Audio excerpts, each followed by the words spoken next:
Hi, good morning everyone. Welcome back to the day 3 of YouCon 3.0 organized by AIESEC in University of Srijawadanapura. And now let me guide you through the today's session outline. The session 1 on complete guide for travel fanatics will take place from 11 am onwards with the featuring of world-class YouTube personalities. The next session for the day will take place at 4 pm onwards on how to avoid common mistakes. And the final session for the day will take place on personal branding in YouTubing from 8 pm onwards. So stay tuned with us to awaken the YouTuber in you.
නව close up triple fresh formula මුව මනාව පිරිසිදු කරමින් විෂ බීජ වලට එරෙහිව සටන් කරයි මුවට දැනෙන සිසිලක් එක් කරයි නැවුම් බවක් සහ සුපිරි ආරක්ෂාවක් සමග තවත් විශ්වාසයෙන් ලං වෙන්න නව close up triple fresh formula.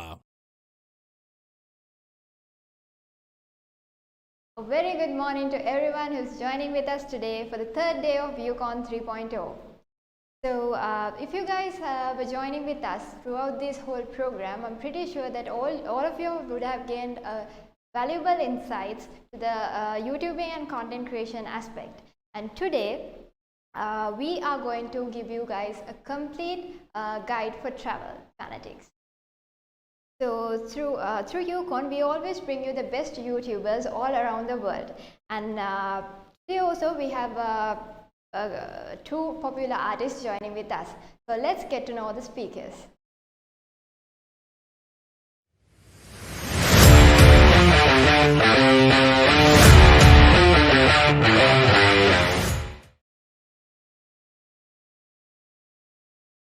So today we have with us Elena Anikina, a famous YouTuber from Ukraine who is also an interior designer, and also we have with us lifetime travel mates, Hyekyong and Jordi, a couple sharing the passion for travel.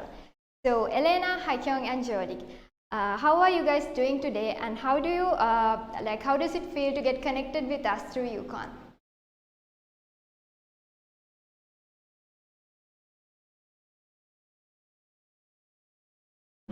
Hi, good morning. Hi, hi. Hi, welcome to YouCon.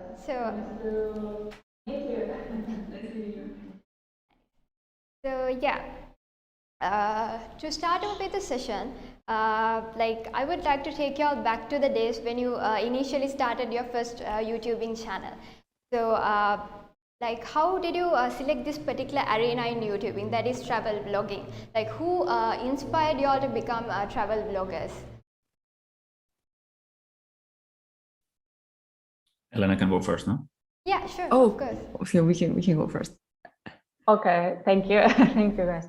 Actually, I was inspired by my husband. Right now, it's my husband, but it was like 3 years ago. I met him in Turkey, and he was very much passionate with the YouTube videos. Since we were dating, I was watching how he is doing it, how much it's fun. And actually before that, I also had thoughts how I can make, but I had no idea. And when I was able to see how it goes from him, I was very inspired. And when we started to travel the world, it was obvious that it's time to start my YouTube channel. Great to hear. Cool. Yeah. We started, well, we both share passion for travel, and we met in South Korea and got married there.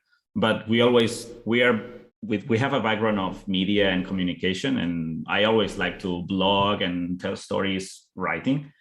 And then when we started traveling, of course, we were recording and filming and taking photographs all the time. And later we realized like, oh, maybe we could be sharing this not only with family and friends, but to the world, no? Like making a YouTube channel and sharing and maybe inspiring, like other channels inspired us. Like, yeah, you know, like Travel Budget, there's plenty of channels with Travel Budget that give you tips and insight and, you know, like inspire you basically. Mm-hmm. Yeah, that was truly inspiring. Yeah, so also like we all know that two of your YouTube channels are like two of the most popular YouTube channels in the world. So would you like to give us a brief comparison on how you started and where you are right now in terms of travel vlogging? Like how successful you guys think you are right now, the progress you have made so far in terms of travel vlogging?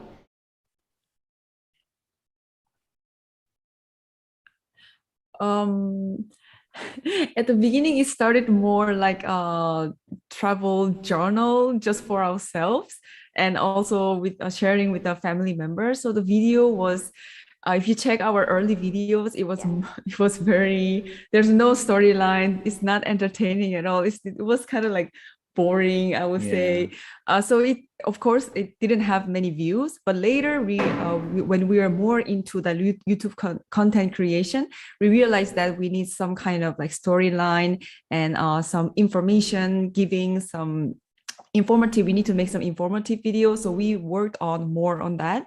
And then now we are not great, like really great. Still, we are learning a lot. But now our videos is performing better than before. I think it's all because of the structure and then the storyline that we worked on before making any videos. And also because we have audience in mind. Before we were like blogging or filming for ourselves and our close circles. Now we have an audience in mind. We know there is, I don't know, hundreds or thousands of people that might watch that. So we have to keep that in mind all the time. Yeah, that's it. Elena, let me hear your thoughts as well. Yeah, sure. So I can say that my journey is also kind of, I'm really changing on the way. And I would like to mention that it's normal to change. Actually, it's good if you're changing. If you're standing in the same spot, it will be more weird. And so actually, when we started, I was even started channel in Russian language because I speak Russian. Is my native language. And then we make maybe 10 videos, and then we realize we want to like expose it to make it in English because we meet friends on the road, you know, we speak with each other in English, and we change content to English. Then we were thinking to change for house tour videos because we keep staying in different housing. I'm interior designer, and it was interesting me.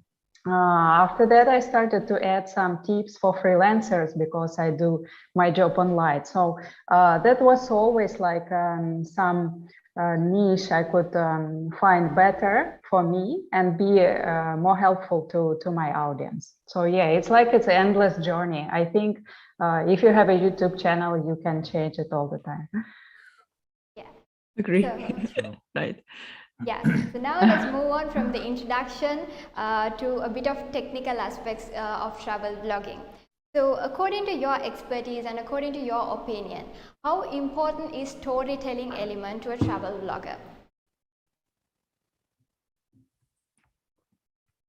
Elena, you want to go first?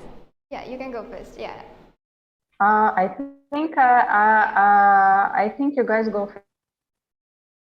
Okay. first because I didn't got exactly the question. I think for storytelling, at first it was not that important. We just, filmed aimlessly, like not caring much. But we realized, and we personally, we like more the storytelling, and we film a lot on spot, and later we edit and publish. We don't do like publishing on the go. That's very stressful, and we realized that while traveling, filming, editing, and publishing, it's very time consuming, and it stops you, it prevents you from enjoying the travel itself. So we realized like it's better to travel or do the important things that you want to see, the places you want to visit, and later edit like the whole series, the whole season of that trip or that country, that city, something like that. And then we write a story. Yeah, we make episodes that connect with each other. There is like things that from episode 1 that maybe show up in episode 7, or like a TV series. Basically, we like to do like, and it's not fiction because it's travel, it's reality. But you add this storytelling, these cliffhangers, or on the next episode, or previously, these kind of things. And yeah, I think we enjoy that. But there's a lot of other travel channels that do like vlogging style, like real as it is, and no storytelling, just the person talking to the camera. We buy the tickets, this is the price, this is the place, oh, a scam here, this kind of stuff, more on the field or real. Yeah. Elena, can we hear from you as well? Yeah, I think it depends on a topic which you want also to open for your audience. Sometimes you want just to give more like a raw feeling, how it was going. Like sometimes we would shoot video just, okay guys, we're going somewhere, we don't know where we're going, and we will see things on the road, and it turned out very fun.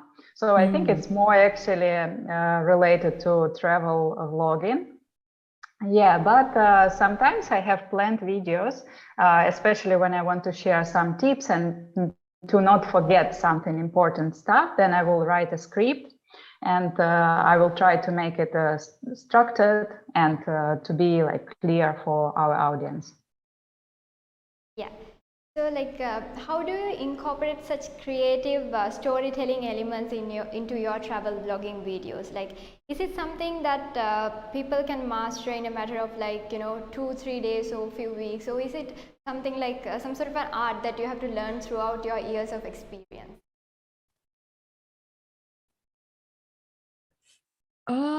It's more like we didn't really take any courses or anything, but we think as a audience perspective that if we're the audience actually watching the series, how would they like, what kind of things they would expect from us. So we try to make kind of like entertaining, like storyline, like thinking that we're the audience watching TV series or movie. So that's how we kind of approach to make it more entertaining or make it more attractive. But yeah, like the way you're asking like how, if we learn it, if we took any lessons. I think best way for YouTube channel is to learn as you do, like experiment with things, try. It didn't work, audience like it, you get good comments, good feedback, because in the end YouTube it's a two-way thing. It's not a channel like throwing contents to people. You have to read the comments, see what people like, what people don't like, and it's your channel, but you can listen to the audience, or you can do still your own stuff. And we try to do a combination, like what we really like to do, plus also listening to the audience, kind of combining a little bit of both. Yeah. Yeah, I would add actually something that I agree. You feel with your audience, and you try to imagine yourself if you are watching. And I would say that it's very important part of a storytelling to give something when your audience can relate to themselves. So for example, when they see something that it's called, for example, okay, you come to a new country and you don't know where to go, like how to find a way, like to buy, I don't know, like a SIM card, the first what you are doing in the airport, for example. And when they recognize themselves, or like it's totally my situation, they directly engaged with your video, with your story. So if you do that thing at the beginning, it can help you to engage with the audience. Yeah. So let's move on to the next question. Like, according to your opinion and according to your expertise, is cinematography an essential element in creating travel vlogging content? Elena, you want to go first?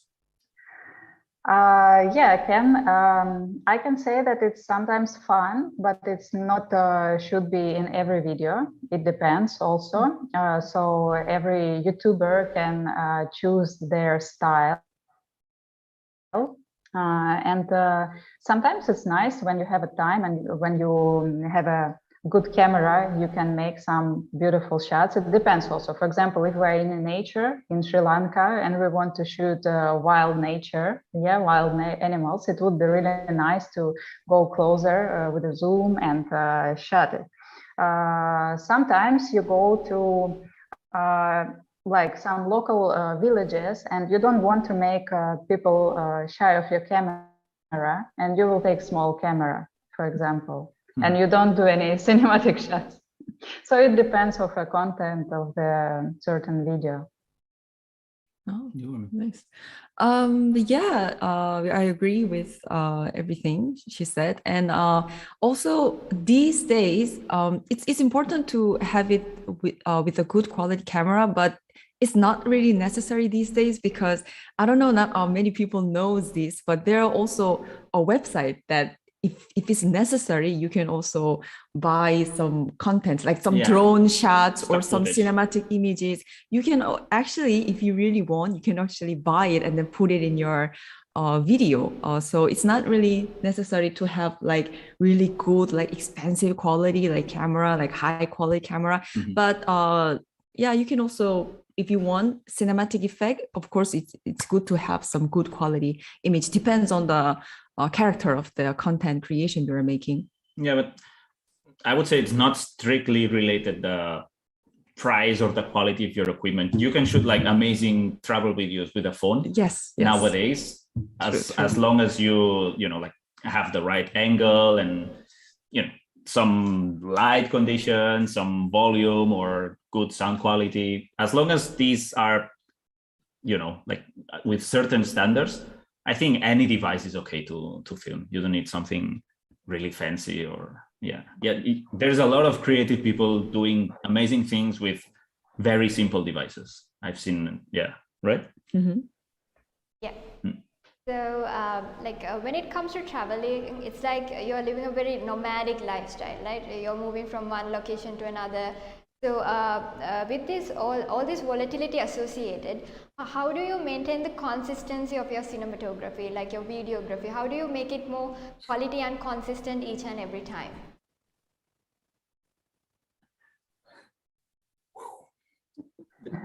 Do you go first or? Because it's a secret for everyone. Yeah, I would say it's very, for us, it was at the beginning, it was very hard to keep consistent because sometimes the camera didn't have battery, then the phone, sometimes the phone doesn't have battery, then you shoot with the action camera. So in one same episode, you could find footage shot with 3 different devices and you could see that the difference. Then you have to apply a little bit of the color grading, adjust some levels, some technicalities to make it more to look everything shot with the same camera.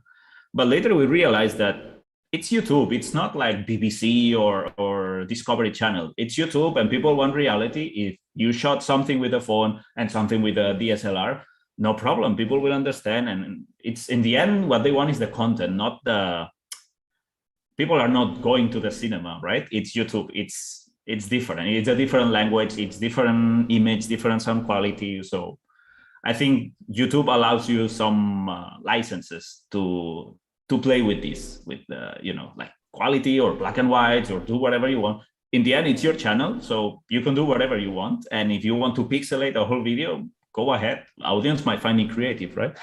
I mean, right? So yeah, that's what I haven't think. tried it yet, but Yeah, but still, yeah. Yeah. What about you? So I can say that. yeah. Yes, Elena. I can say that, yeah, nomadic life, it's of course like a challenging. And sometimes when you are on the road, it turns out very funny. So, for example, my husband, Engin, he's editing sometimes in a plane, in a bus. We were finishing our video and putting like subtitles in a train, night train without air condition. So we have to finish. You open your laptop, you're doing your work.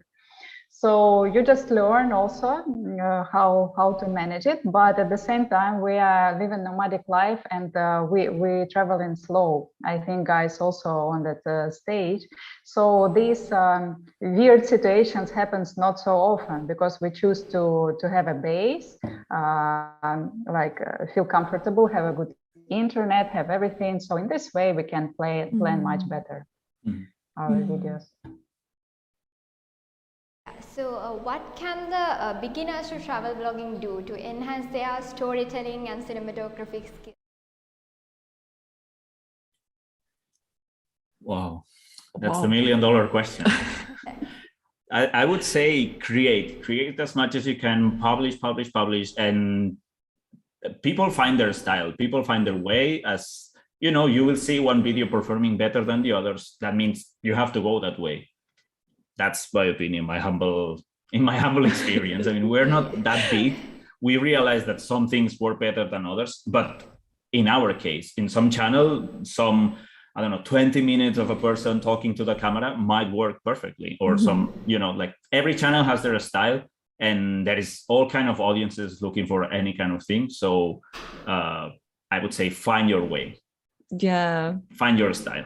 Yeah, you'll just have to create and see how it performs, unless you will never know how it's going to work out. Yeah. Yeah, I would also agree. And I would agree that, first of all, without trying, you will never know. You just keep trying. And it's nice to be authentic. So if you like, also guys mentioned that we first of all figure out what we like and that we will share with the audience. Yeah.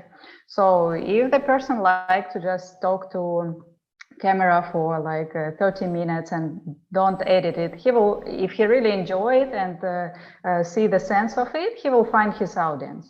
So the most important, do what you like, what is interested you, and you will find your audience. So how do you add this entertainment element into your travel blogs? How do you make it more engaging and fun for your audience?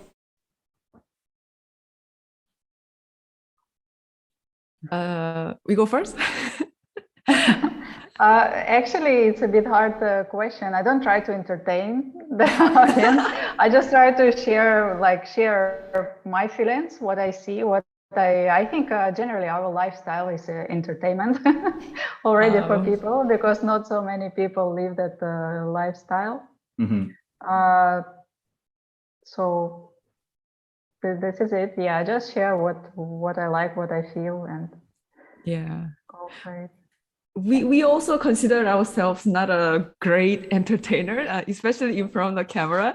We tend to get really like serious sometimes, but to compensate that a little bit, we try to put some like fun images, or some fun music, or to put some like sound effect and everything, just to make it a little bit more entertaining, because ourselves are, I think, not that like comedian style. So we try not to bore, at least. Like, maybe we're not good entertainers, but we try to minimize the boredom of the viewer. And if that takes, if you have to add some sound effects or some music or some layover images on the screen in order to keep the viewer not entertained, but at least not looking away or not switching channel. Everybody does that, or many people do that. Yeah. So I think, it's that's what we compensate. Like try not to be boring, add whatever you want, as long as you enjoy or you are proud editing and watching it again, like something that you don't regret watching later. Like, oh my God, what did I do here? Yeah. As long as you enjoy watching again and again, I think it's fine. Yeah, definitely. I completely agree with that. Yeah. So having talked about the technical aspects of travel blogging, I'm pretty sure our audience is waiting to hear some tips to start their travel blogs. So let's start off with a very basic thing. So what are the tips and instructions that you can teach our audience to maintain the quality of the audio and video of the content that they are willing to create? Very basic tips from your experience. You are willing to. Elena? You want me first?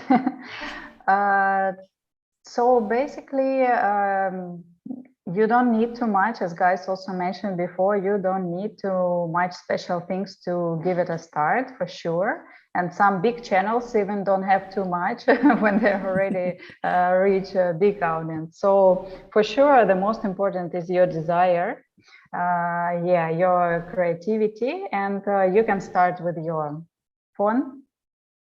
Then to make sound better, you can also use microphone, but it's also not so, like, you can do it without microphone as well.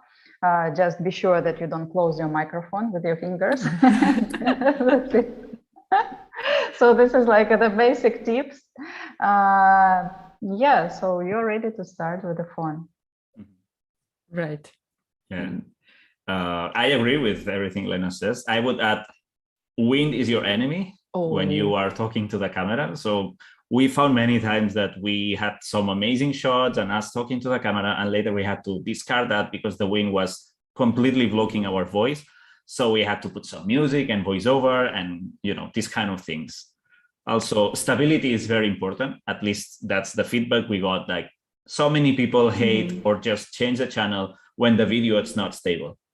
Nowadays, devices are very, like, cameras on the phone are pretty stable. There's action cameras that keep like really perfect stability. But at the beginning, when we started, our videos were quite unstable. And we kind of try to improve that. It's one of the aspects. And also the light, even if you're filming with your phone, if there's a good light, it looks really, really good. But if there's if it's dark and there's no light, it makes it very blurry and it's not good quality. So the light is also something that I have to keep in mind. Yeah. And also I would add, when it comes to editing, it's travel, but people don't want to do the same you did exactly. Like, if it took you 3 hours to go from A to B, don't make a video of 3 hours, obviously. So just cut the highlights, show the basic points, and make it less boring, because people want the best of travel or the worst, but not the nothing happens travel, not the 1 hour looking through the window on the train or on the plane. So just cut to the chase. I would say that, because time is valuable and people are on YouTube for fun or entertainment, not for wasting time. And that's a hard lesson that took a while for us to learn. Like, we had like videos of 5 minutes on the bike showing the landscape, and the quality wasn't even that good, and no one was watching that. So one of the lessons here. So another thing which would enhance the view count of a piece of content that we create is its uniqueness. So what special transitions and tricks that you can share with us in order to make our vlog a very unique one from other pieces of content which is being shared in social media? I can say that I'm not specializing on special transitions. That's why it will be hard for me to share some tips on that. Usually I do something basics, like also guys was saying, like some little bit sound, Maybe I can make black and white or something. I don't know, like it comes actually with the editing, but I don't make like crazy some specific edit. It's better to take care also of a good shot, stable shot, good sound, first of all. And not always you need to have super cool special effects to keep your audience with you. Yeah, but it how it works with me. For us, just the unique thing that we work on is just to try to be true to yourself. That's the something that authenticity coming from. You just true to yourself, try to be honest, and also like Elena said, like transitions, technicalities, it's not really necessary unless you really enjoy them adding and it's part of your style. But I wouldn't put a transition just because it's the trend and everybody's using that, whatever, spin or zoom in or zoom and drone flight thingy. If you like them and you enjoy them, go ahead. But simple cut or just a crossfade works. It's been working on TV for years and it's not going away. So, right? Yeah. And also some sound effects, or you can do transitions and things more like on camera, like, you know, talking to the camera and cut a sentence and then you switch location and continue that sentence, things like that. But I don't know, be creative, I would say, like just try not to copy and try to invent new things if that's possible. It takes time, but it's rewarding. No? It feels good to create something that you haven't seen around. Yeah.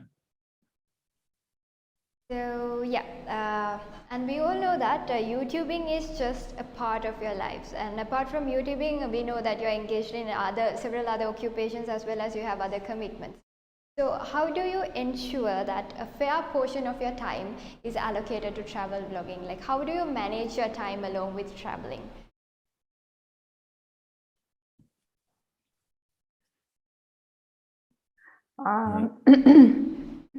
As I mentioned, we're traveling slow. So right now, for example, I'm located in Mexico and we came here for 6 months.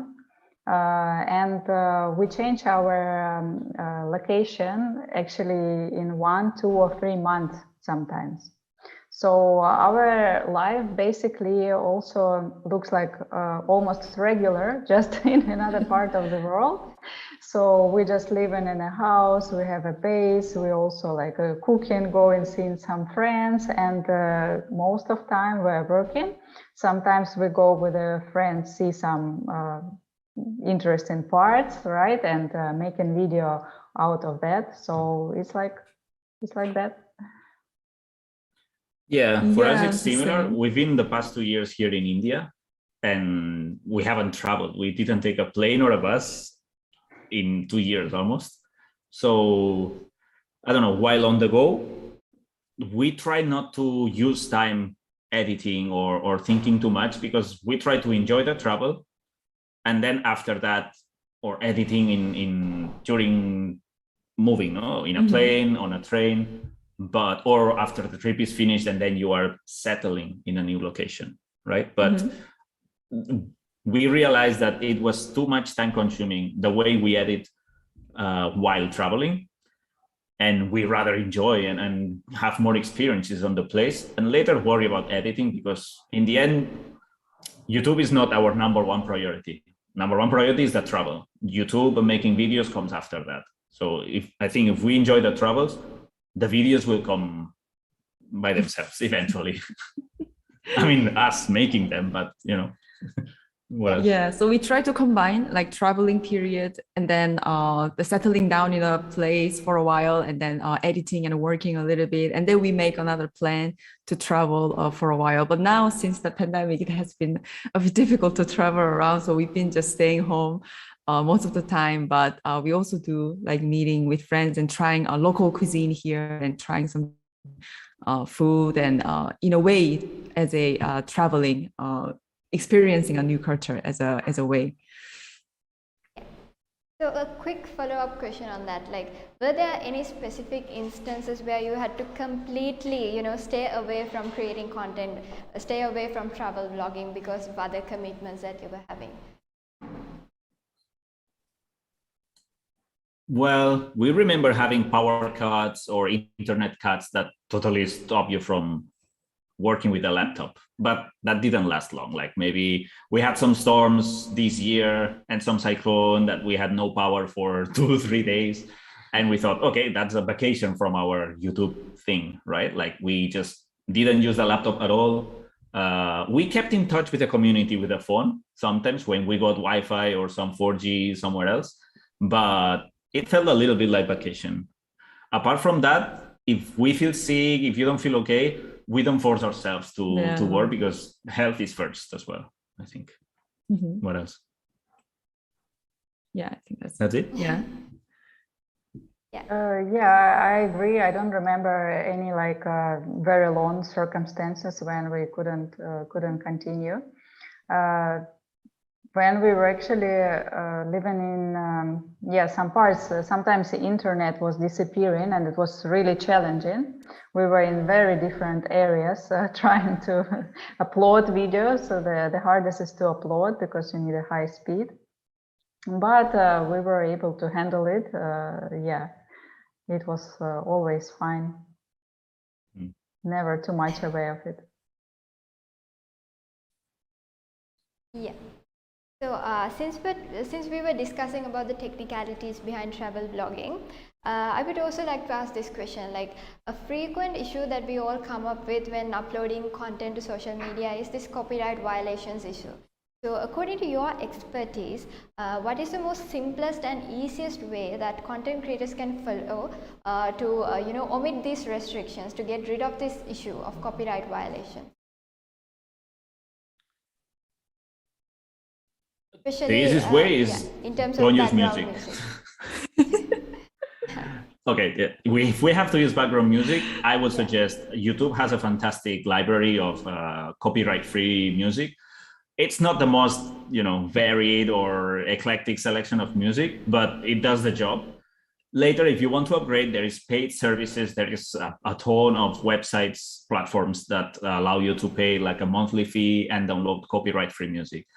That's once you are in a certain budget. But I think to start, and for a long time, you can use the YouTube library and other websites that you can download music for free. But some of them are a bit shady because they offer for free first, and later you find a copyright strike because the author or the publisher said, oh, I want to make money of that track, of that song. And then they start attacking the channels. So YouTube, what's the name? YouTube library. Audio library or song library, music library. It's a good way to start, I would say. Yeah. I agree. So we're basically using paid subscription-based music, and it depends on your budget, of course. So you can find lower budget, or you can make actually some collaborations with some websites, so there could be different ways. So we go for paid one because we also enjoy very much like there are different like level of music also could be. So, and also music can affect engagement with your audience, but it depends on which level you are. Yeah, if you're at the beginning, you can follow these tips and start with a YouTube library. Yeah. So having talked about the different aspects and technicalities behind travel blogging, I think another major area that we should focus upon is maintaining the sustainability of the YouTube channel that we create. So in order to maintain the sustainability, I think we should monitor the growth of our audience associated with the channel that we create. So when monitoring the growth of the audience, like especially when creating travel blogs, traveling from one location to another, with that whole volatility associated with it, how do we like engage with our existing audience and attract new audiences? I wish I know the exact answer for that. That's super. Yeah. In our experience, I think one, engaging, and if you have new comments on a video, just reply to all of them using their name, makes them come back or reply your comment and maybe be curious for your next video. That's the one way to retain audience. in order to get new audience, it's really tricky because while you travel, when you're in a country or in a specific place, you might get audience from that country. But the moment you leave that country, or the moment you stop posting videos with that country as a content, that audience might disappear, might stop watching your videos. So it's really hard to, in some ways, it's easy to get new audience, because if you put some like first time in Colombo, for example, you might get a lot of viewers from Colombo or from Sri Lanka. But the moment you leave Sri Lanka, or the moment we finish the series of Sri Lanka and go back to another country, that audience might not be interested anymore. We realize that a lot of audience want to see travelers or foreigners in their own country. And it's not the exact audience that you want. You want to expand more, and you want an audience from all around the world that want to see other countries, not only their own, with foreigners in. You know what I mean? Yeah. That's in my experience from so our channel. We would also like to learn some tips for that. Yeah, I think it's I have the same situation, and I think it's better to not try to make anything artificial and push some people who, you can gain their interest for a short time, and then it can play like not a good game with your channel, because your audience will be not interested. So I think it's the best way. Also, it's YouTube is like the most cool, that is like a natural grow platform, for natural growing. So it's better to let people choose you or not to choose, and then they can be more engaged with you.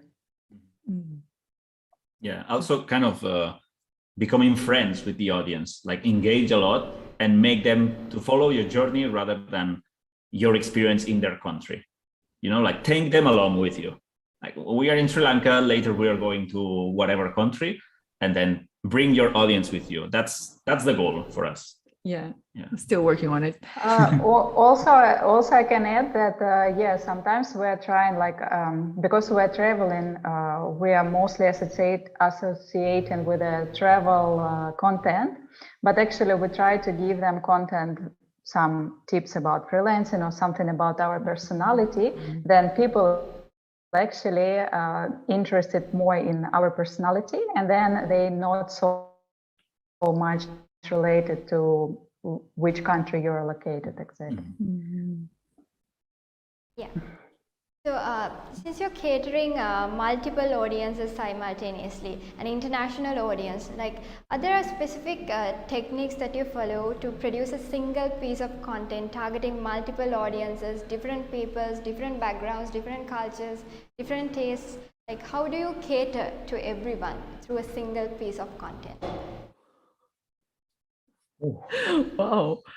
Well, first we try to make contents, and even though I'm from South Korea and he's from Spain, we make contents in English because we think still it's like very approachable to a large number of audience on YouTube.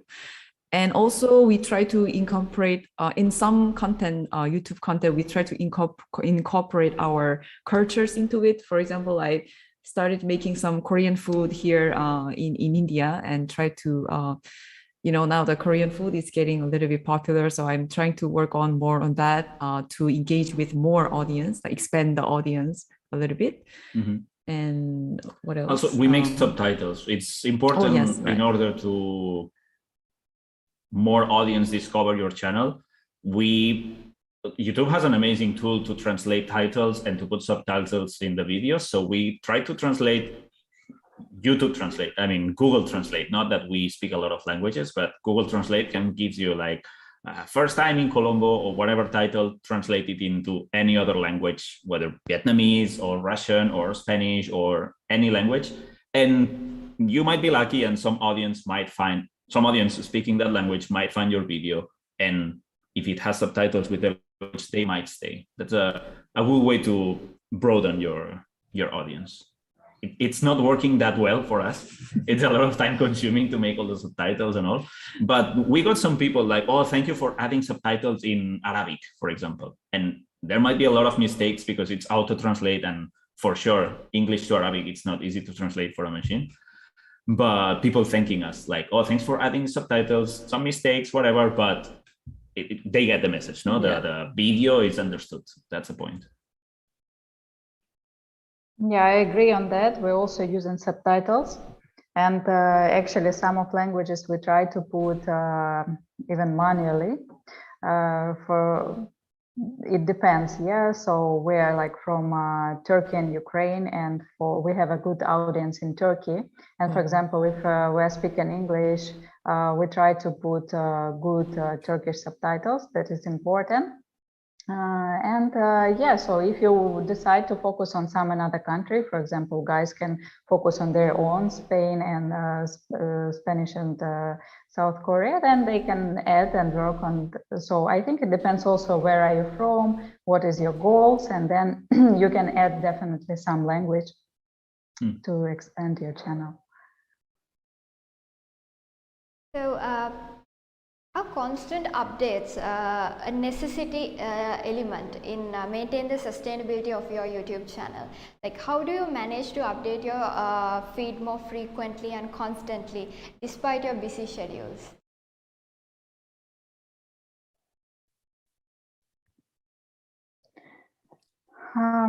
As for me, it's changing time to time because YouTube is not my main actually specialty. So sometimes I'm trying to be one time a week, very like regular. Sometimes if I have another project, so interior design, or I like thinking about another projects, so I gave some breaks. But yes, actually it's very important, especially if you're starting. You have to be consistent. It's like #1 rule to give a good start on YouTube. If you can give consistently, you will, like if you will share one video and then you will come back in 2 months, like unfortunately nobody will remember what did you do long time ago. True. Right. What else?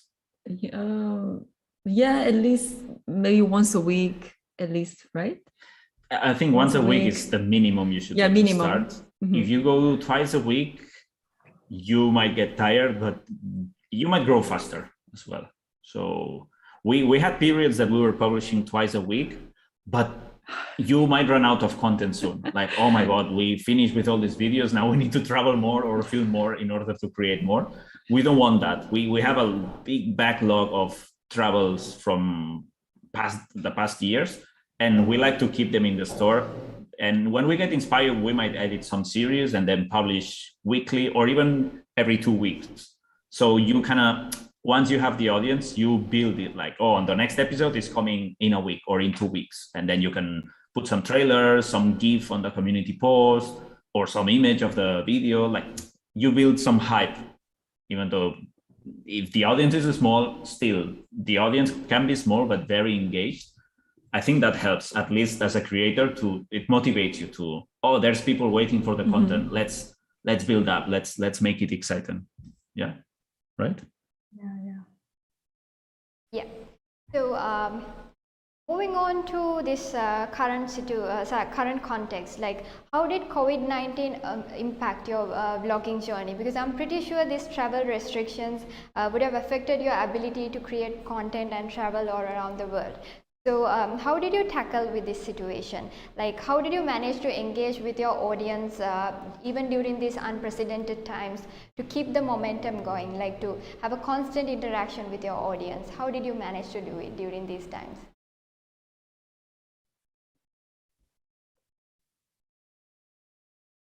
I can go first.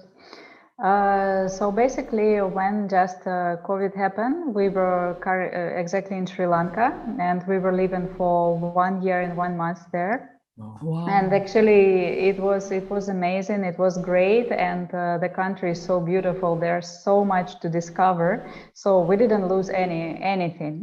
We just gained. We were so much happy. We were exploring like wildlife. We were making friends. So Like it was just beautiful. Of course, it depends. For example, if somebody was in their own country and couldn't leave the apartment, right? But I think it's the benefit of YouTube as well. So we can be creative as much as we can. It could be fun. You can discover some another content. I think YouTube gives you a lot of possibility to be creative. Yeah. Wow. Wow, nice. And we're the same, like since the COVID, we were in India, Goa. We were staying here, and then since the COVID, we couldn't leave. But like Elena said, we've been also blessed to be stuck here because it's a beautiful beaches and the food is amazing. The people are nice, so we had a really good time. And then since we couldn't travel since COVID, we used this opportunity to try a more local food and then make contents of that, like trying different kinds of food from different regions from India. So we could also keep create the content in a different style of video on YouTube. Yeah, we kind of transitioned a little bit into, for us, food is a way of traveling as well. And we were not traveling physically, but we were tasting different fruits from India. Foods, and also fruits as well. But we felt like traveling in a way. And also we learned how to cook. So we changed our content a little bit and started making cooking videos. And some of them performed really well because apparently people like to see foreigners cooking Indian food or some other food. And we grew a lot thanks to that. But at the same time, we tried to incorporate a little bit. So we did different contents. Hyekyong was making cooking videos sometimes. And then I would go outside and explore by myself because she doesn't like to walk that much. And I would walk under the sun and meeting locals and showing the areas and everything. So we kind of combined 2 videos a week, no? One about exploring outside and the other one about cooking home. Some of them perform better than the others. And we were thinking, maybe we should just drop the walking because nobody's watching that. But we were enjoying it. I was enjoying it. So I kept making them and we got some audience from there. And yeah, if you enjoy, that's the point, I think. But we did some videos about the lockdown, about the situation, like how was everything, the social distancing, the mask, the journey of going to the supermarket to get the groceries, stuff like that. And at that point, they performed really well. Now nobody's looking for that, I guess. Yeah. Yeah, it's positive, I would say. Yeah. Perfect. So whenever we talk about YouTubing, I think monetization also plays a crucial role here. So based on your experience and expertise, what sort of monetization tips and advices that you can share with our audience in terms of travel blogging?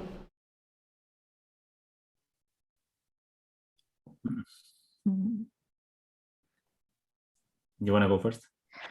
I can say that there could be several types of monetization. It also always depends on your personality and on your ideas. So I can mention 3 types of monetization. So first of all, you can monetize it with Google ads, like with the advertisement, which you have to create just content, and if you have more content, you have more advertisement. So like it can affect your income. The second, you can collaborate with some brands, some companies, and make some integrations in your videos. Also, I would advise, if you are doing that, always pick very careful which matching your personality and your content, and then you can collaborate with them. And the third one, for example, you can have some business. I never actually implemented in my channel. For example, I'm interior designer. I do sometimes house tours. I could advertise that I'm interior designer and I also make design. So I can invite the audience, bring to my business, right? So this is like 3 ideas, for example, how to monetize your YouTube channel. And it's up to you, which way you will choose. To these ones, I would add, once you have an audience of some thousands or maybe hundreds even, you can sell merchandising. Like there's plenty of platforms and websites that allow you to create t-shirts or mugs or backpacks or things with your logo on them, or with some sentence that you repeat on the channel. So whatever thing that you create, basically, like I love Sri Lanka or I love Goa, basic things or complicated things that people might want to buy to support you or because they like the design. That's one thing. Also, you can create digital contents. You can sell, how can I say? Some travel guide. Or, yeah, like a travel guide. If you've been for a while in a place, you know it very well. You can write a guide and with the best spots, best restaurants, where to see, hidden gems, stuff like that. And you can sell it as an ebook or as a solid book if you find a publisher. So that's another thing. And what else? Join Sponsorships. Membership also. Yeah, YouTube allows a membership. Well, you can explain that. Yeah, so if you reach a certain amount of audience, you can promote your membership. So if they join the membership, like monthly, they will pay a certain amount of the money to your channel. It's not much. I mean, depends on how you set the price, but it actually encourages you to keep promoting. I mean, keep creating the content and also engage more with the audience and also monetize your channel a bit more. Not much, but a bit more. Yeah, and so this is something that I actually wanted to ask from both the parties. So you have been fortunate enough to explore the whole world with your life partner right next to you throughout all these years and in the future as well. So and it is something that anybody would anticipate to and look forward to. So how lucky do you feel to have your life partner right next to you wherever you go, and what is the mutual support that you are giving towards each other?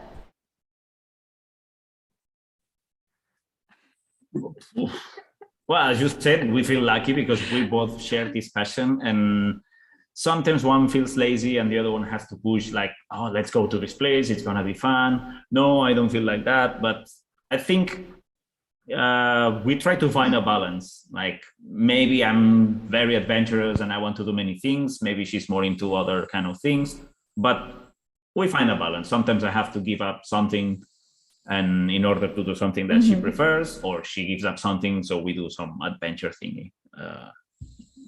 No? What else?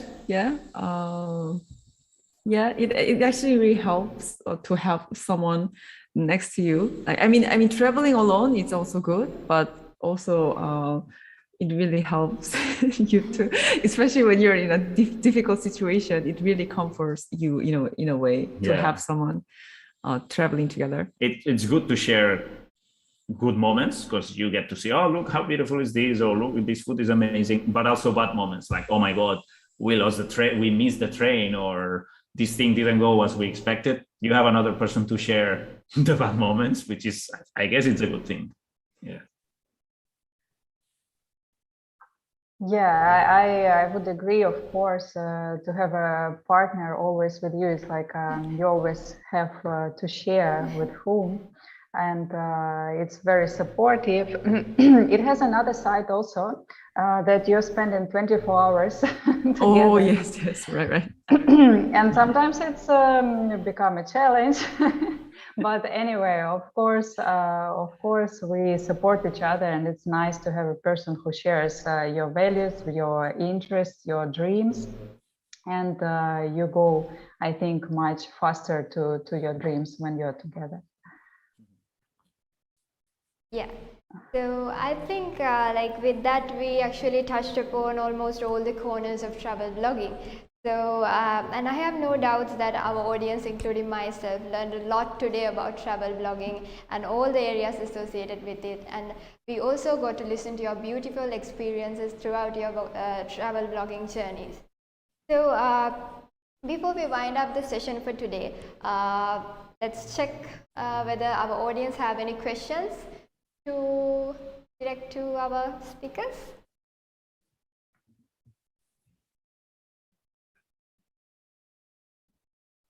Yeah, so until they direct the questions, I think we can go for a small commercial break.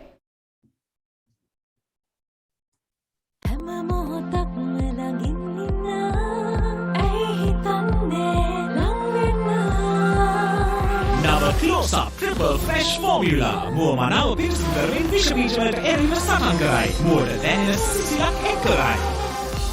නැවුම් බවක් සහ සුපිරි ආරක්ෂාවක් සමග තවත් විශ්වාසයෙන් ලං වෙන්න.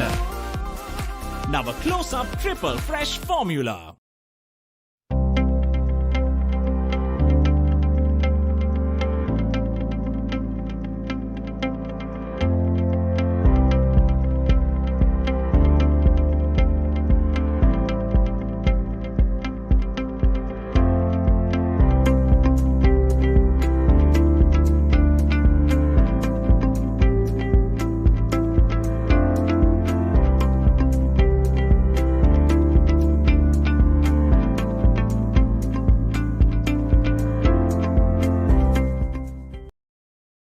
තැන තව ඉස්සරහා. එතකොට අපේ කොත්තු නයිට් එක මන් දෙන්නම් කොත්තු නයිට් එක ගෙදරදීම. පැකට් එක කඩලා නටන වතුරකට දැම්මා. විනාඩි 7ක් තම්බගෙන හොඳින් පෙරාගත්තා. තෙල් ටිකක් දැම්මා, ටෙම්පරාදු මිශ්‍රණය දැම්මා. ටෙම්පරාදු කළා. දැන් බඩ පිරෙන්නම ග්‍රෑම් 95ක ෆුල් කොත්තුව. හිතපත්තු වෙන සේරා kottu kottu.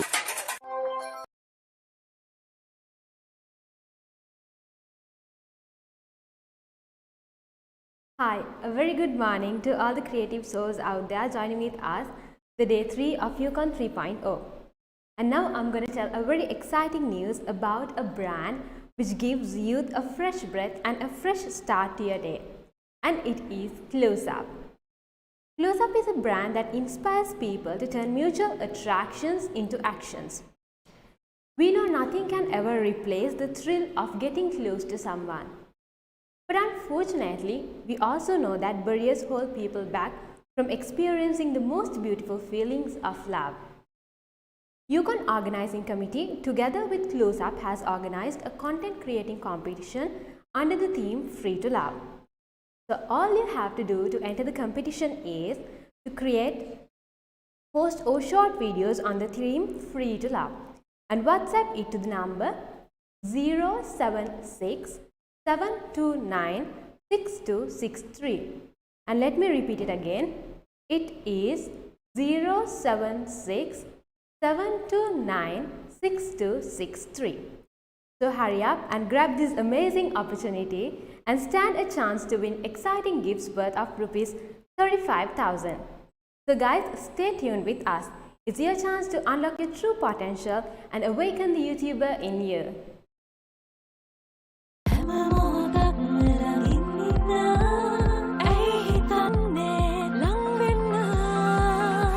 Nava Close Up Triple Fresh Formula මුව මනාව පිරිසිදු කරමින් විෂ බීජ වලට එරෙහිව සටන් කරයි. මුවට දැනෙන සිසිලක් එක් කරයි.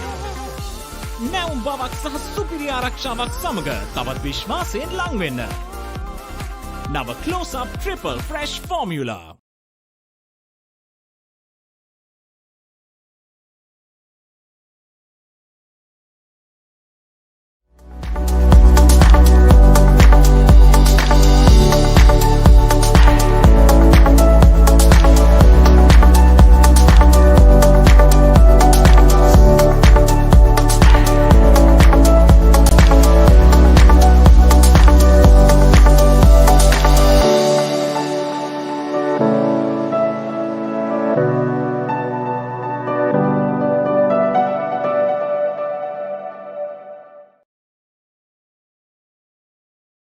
Okay, so welcome back, and I see the comment section is flooding with several questions. So because of the time constraint, I'll pick up a few interesting questions. They have asked, out of all the places you have visited, what is your most favorite spot?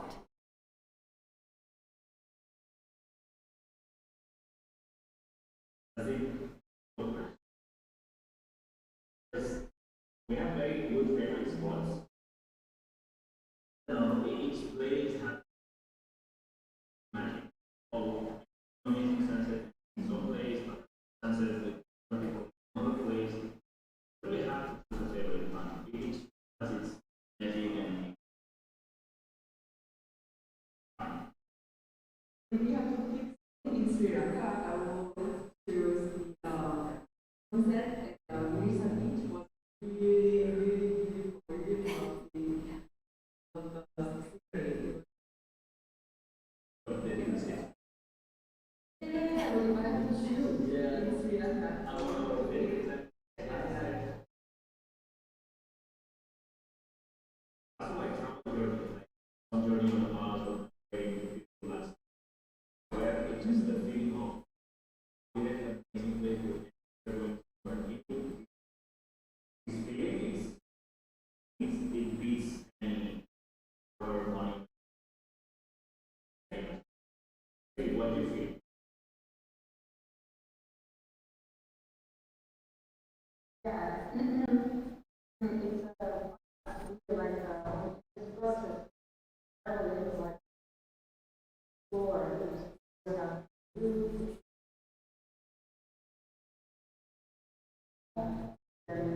Yeah.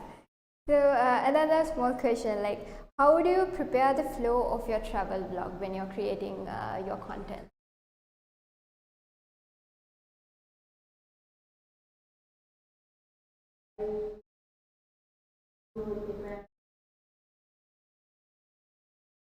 Yeah, let me repeat the question. Like, how do you prepare the flow of your content? Like, how do you create an engaging, like, you know, a very unique flow to your content when you're creating the video?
You know, like, but it's not possible. But ideally, we should be shooting everything, no, the whole journey, because you never know when something interesting will happen or something just cool or yeah. But yeah, shoot as much as you can, and Later you right? decide what to Yeah, use. you can always delete. Exactly, you can always delete, and you can recharge batteries, which is a good point. And I think we have another question, and I'm pretty sure this is going to be a bit of a tough one. So what factors do you consider when selecting your travel destination? What sort of areas that you usually consider before selecting a particular country to travel? I think proximity for us, yes, like proximity, right. if we can cross land to that country, we rather do that than taking a flight. And if we have an opportunity, because we do one thing, we haven't mentioned that, but we do house sitting, which is taking care of houses and pets when they're away. And there's a few platforms online where you can apply. And that sometimes made us move a few farther than we had planned or than we expected, just to be with a pet in a place with an opportunity of living in a real house, like not a hotel, not an Airbnb, but in a real house, local, having neighbors, going to supermarket, much more local, which is one of Yes. the things that we love. Like not the touristy areas, but more like the local neighborhoods and the people and the real life, right? What else? Yeah, I think that's pretty much Proximity, yeah, distance, proximity. prices. Yeah. Of course, you're not going to buy the most expensive ticket. You're going to choose cheaper tickets to fly somewhere, flight or trains or anything. Yeah. Yeah. And I can add also, I think, because you guys also have different nationalities, like from different countries. Most probably you look, are you able to together enter that country, right? Like it was like true. Yes. True. Right. Passports and visas are Passports, important. visas. Yeah. Yeah, before pandemic, we were looking, okay, where we want to go, then where I can go and when he can go. And then our choice becoming more narrow and it's much easier to choose. True. Right. Yeah. So we have another question. So how to be solution oriented when you travel to places with low signal strength or without proper electricity? How do you manage to block at these situations where there's poor connectivity?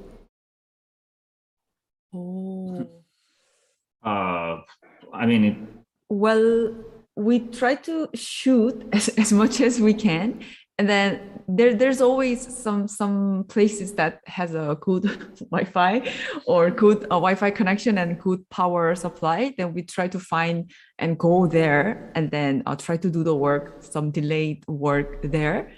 We've been quite lucky so far that we didn't really have a really big, like long time offline or something like that. Maximum has been a few days, but then you should accumulate the media and then later you edit. So, and it's also good not worrying too much, like, oh, I have to upload, I don't have Wi-Fi, I don't have network. That's also good to take like a break of the whole thing.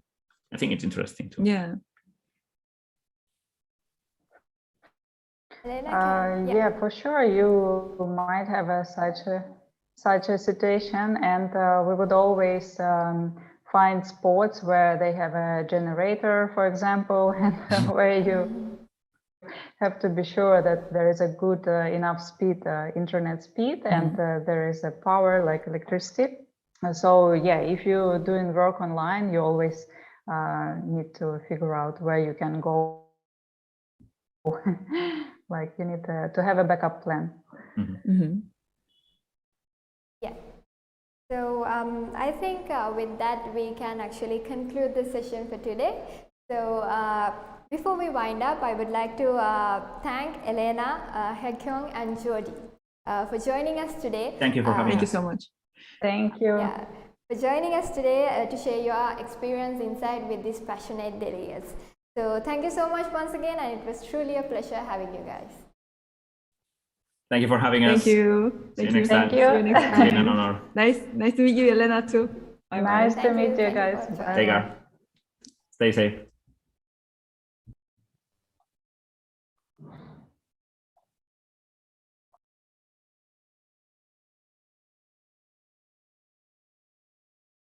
Yeah, the most awaited international YouTubing and content creation conference, YouCon 3.0, would not have been this successful if not for the continuous support of our partners.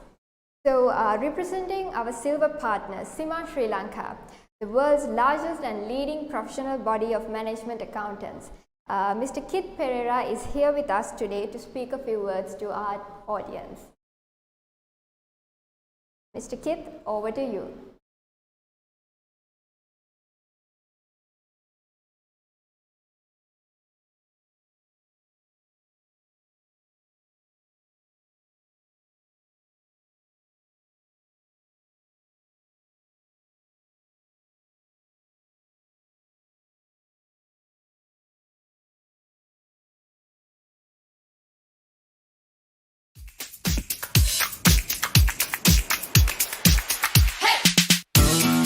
Hey Cortana, open my calendar.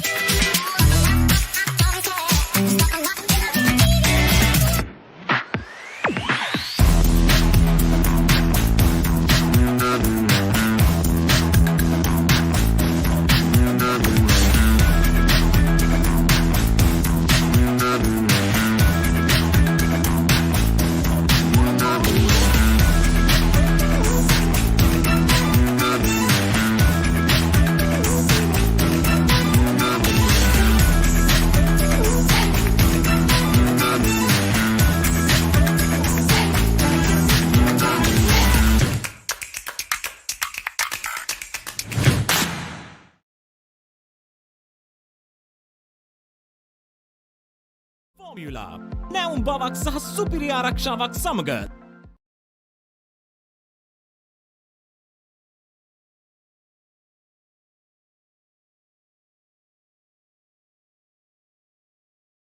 Classes?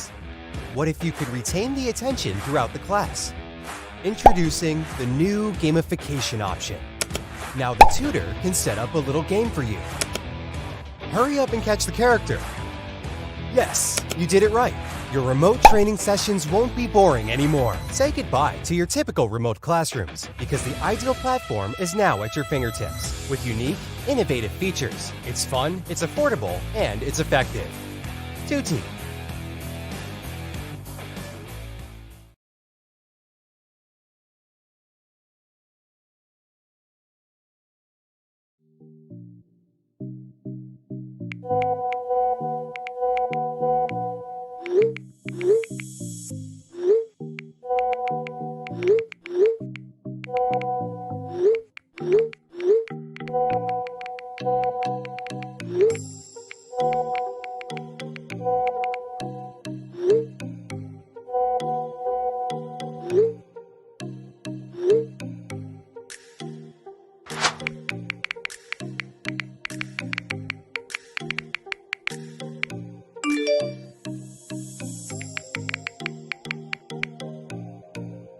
Let me explain to you why the degree program at Imperial College is unique. By the time you complete your degree, you will then be able to complete world-recognized professional qualifications, which is a great advantage for you. And the qualifications that you choose to invest will help you develop vital skills that are needed for jobs in the future, not only in Sri Lanka, but around the globe. This saves you more than 1 million rupees and most importantly, your time. This program also gives you access to transfer abroad as well. This program gives you access to complete globally recognized professional qualifications such as CIMA, ACCA, CIM, AAT and CPA Australia. And another 6 world-recognized professional qualifications. Having said that, you will also be graduating from a state university in the UK, the University of the West of Scotland. Are you ready to be an employable graduate?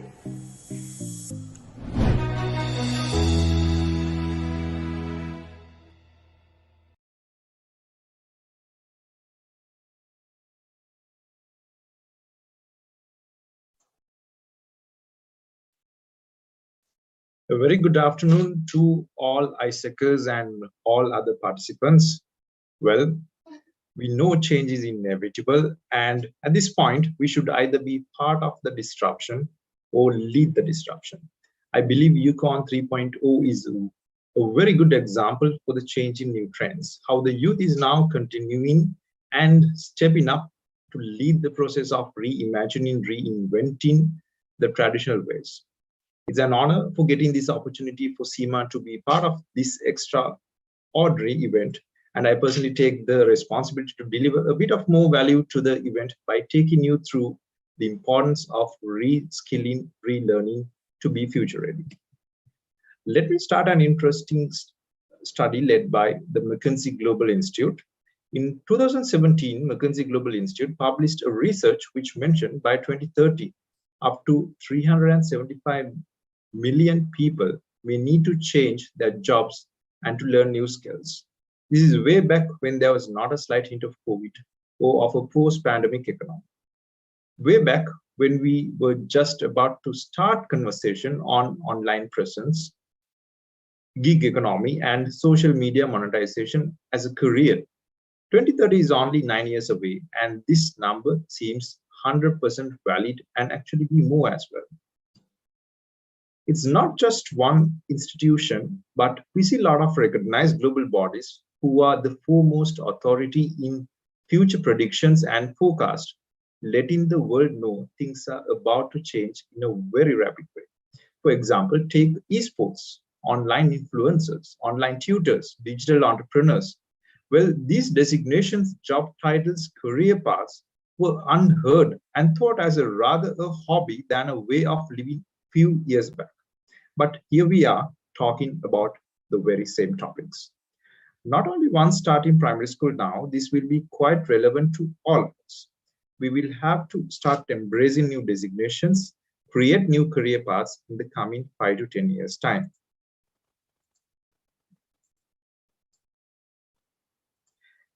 Is these predictions coming through just because of COVID?